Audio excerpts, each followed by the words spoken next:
चुनाव के दौरान राजनीतिक दलों द्वारा मुफ्त की घोषणाएं यानी फ्रीवीज को लेकर जब सुप्रीम कोर्ट में सुनवाई शुरू हुई तो लगा कि कुछ न कुछ सुप्रीम कोर्ट से फैसला आ जाएगा। सुनवाई के दौरान सुप्रीम कोर्ट ने इस पर चिंता जताई। याचिकाकर्ता अश्विनी उपाध्याय ने जो याचिका में बातें कही थी उसका समर्थन केंद्र सरकार ने भी किया, सुप्रीम कोर्ट ने भी कहा और सुप्रीम कोर्ट ने ये भी कहा कि इस पर समय रहते विचार हुआ होता तो आज ये स्थिति इतनी विकराल नहीं होती। तो ऐसा लगा कि सुप्रीम कोर्ट इस मामले में कोई आदेश पारित करने वाला है। बाद में कोर्ट ने यह भी कहा कि कोई कमेटी बनाया जा सकता है, लेकिन फिलहाल मामला कुछ और दिन के लिए ठंडे बस्ते में चला गया है। सुप्रीम कोर्ट ने मामले को 3 सदस्यीय बेंच को भेज दिया है। 4 हफ्ते बाद सुनवाई होगी। आज जस्टिस रमना जो मुख्य न्यायाधीश हैं, आज उनका आखिरी कार्यकाल का आखिरी दिन था। उन्होंने मामले को दूसरी बेंच को भेज दिया है। वो इसलिए कि सुप्रीम कोर्ट का 2013 का एक फैसला है, सुब्रमण्यम बालाजी के नाम से वो फैसला है, जिसमें ये कहा गया कि अगर कोई पॉलिटिकल पार्टी अपने चुनाव घोषणा पत्र में कुछ कहती है, कुछ वादा करती है, तो उसे करप्ट प्रैक्टिस नहीं माना जाएगा और उस फैसले के रहते इन फ्रीवीज पर रोक नहीं लगाया जा सकता। इसलिए पहले उस फैसले पर पुनर्विचार करना होगा। तो हमारे साथ हैं अश्विनी उपाध्याय। अश्विनी जी, मामला को क्या उम्मीद है, हम ये कहें कि मामला ठंडे बस्ते में चला गया या अभी उम्मीद बची है कि जल्दी ही इस पर कुछ हो जाएगा, लोकसभा चुनाव के पहले कुछ हो जाएगा? नहीं, इस पे पहली बात तो मैं सुप्रीम कोर्ट का आभार व्यक्त करता हूं कि जिस चीज़ को कोई पॉलिटिकल पार्टी टच नहीं कर रही थी, कोई सरकार टच नहीं कर रही थी, न केंद्र सरकार टच कर रही थी, न राज्य सरकार टच कर रही थी, उसको सुप्रीम कोर्ट ने एक्सेप्ट किया पीआईएल को और उस पर एक डिस्कशन शुरू हुआ, उसको डिबेट शुरू हुआ और सुप्रीम कोर्ट ने एक्सेप्ट किया। इसलिए आप लोगों ने, मीडिया ने भी उस पर डिस्कशन शुरू किया, डिबेट शुरू किया।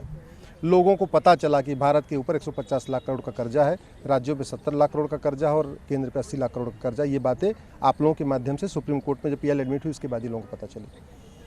अब बात आती है कि चूंकि सीजीआई का आज रिटायरमेंट है तो बहुत लंबी सुनवाई करके वो जजमेंट लिखने का उनके पास टाइम नहीं था, लेकिन मैं उनका आभार व्यक्त करूँगा कि वो पिछले 1 महीने से हर हफ्ते उसको कम से कम मैटर को लगा रहे थे। भले ही 2 घंटे सुन रहे थे, लेकिन सुन रहे थे। आज जो सबसे ऐतिहासिक ये हुआ कि जो 2013 का सुप्रीम कोर्ट का जजमेंट है सुब्रमण्यम बालाजी, जो ये कहता है कि मैनिफेस्टो में लिखी हुई बात करप्ट प्रैक्टिस नहीं होगी, उसको रिव्यू किया जाएगा। हमारा ये कहना है कि सुप्रीम कोर्ट का 2 जजों का जो फैसला वो गलत है, इसलिए माननीय सुप्रीम कोर्ट ने आज पूरे उस मैटर को रिव्यू करने के लिए 3 जजों की बेंच रेफर कर दिया है। भाई, चुनाव के 2 दिन पहले घर घर जाके साड़ी बांटना या 2000 रुपये की नोट बांटना या शराब की बोतल बांटना या कैश बांटना या कुछ मिक्सर जूसर ग्राइंडर बांटना, कुछ भी और बांटना करप्ट प्रैक्टिस है।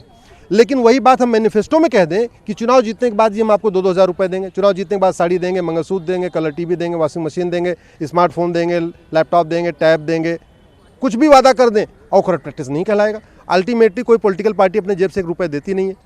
हमारा आपका पैसा है, टैक्स का पैसा, वही पैसा सब पॉलिटिकल। और कोर्ट ये भी कह रहा है कि ये बात नहीं भूलनी चाहिए कि सारी पार्टियां फ्रीवीज के मामले में एक ही जैसी हैं।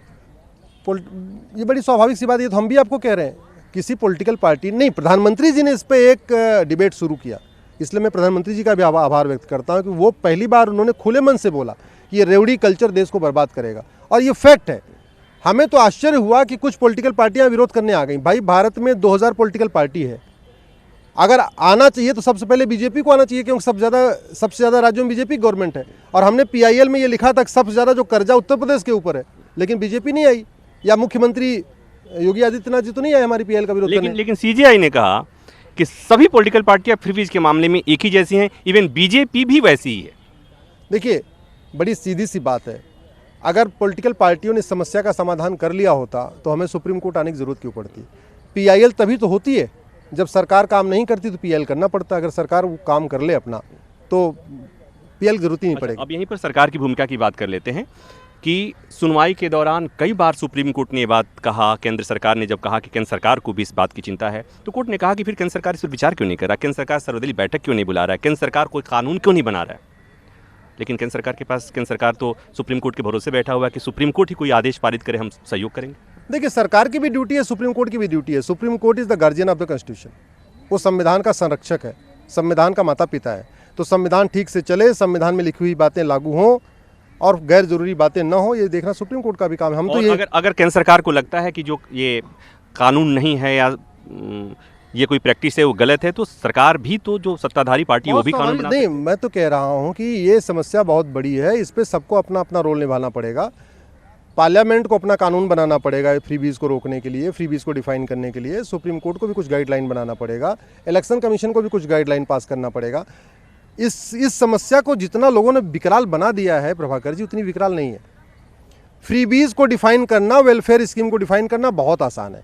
कॉन्स्टिट्यूशन में फंडामेंटल राइट लिखा हुआ है, फंडामेंटल राइट को सिक्योर करने के लिए आप जो स्कीम ले आओ वो सब वेलफेयर स्कीम है। अच्छा, एक बात बताइए, फ्री बिजली उसमें है कि नहीं? मैं आपको क्या बता रहा हूँ, नहीं, एकदम पॉइंटेड सवाल है। नहीं, क्या अरे भैया आप जवाब सुन तो लीजिए, आपने सवाल पूछ लिया। बड़ी सीधी सी बात है।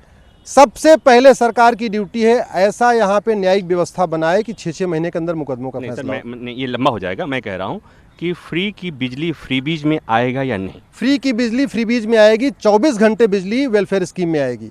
फ्री का पानी फ्री बीज में आएगा, शुद्ध पानी वेलफेयर अब स्कीम में मैं आएगा। क्यों कह रहा हूँ, मैं इसलिए कह रहा हूँ कि इसी सुप्रीम कोर्ट में एक पिटीशन आई, अर्जी आई, उसमें ये कहा गया कि right to education fundamental right के तहत 14 साल तक के बच्चे को फ्री में एजुकेशन होना चाहिए। अगर उसके घर में बिजली नहीं होगी, वो उसी बिजली से नहीं पढ़े, वो बिजली नहीं रहेगी तो पढ़ाई नहीं कर पाएगा, पढ़ाई नहीं कर पाएगा तो आरटी राइट टू एजुकेशन का जो लक्ष्य है वो फुलफिल नहीं हो पाएगा। हाँ, तो मैं तो ये कह रहा हूँ कि आप 100 रुपए की बिजली मुफ्त में दे दो और 12 घंटे बिजली काट दो, तो वो गरीब इन्वर्टर कहाँ से खरीदेगा?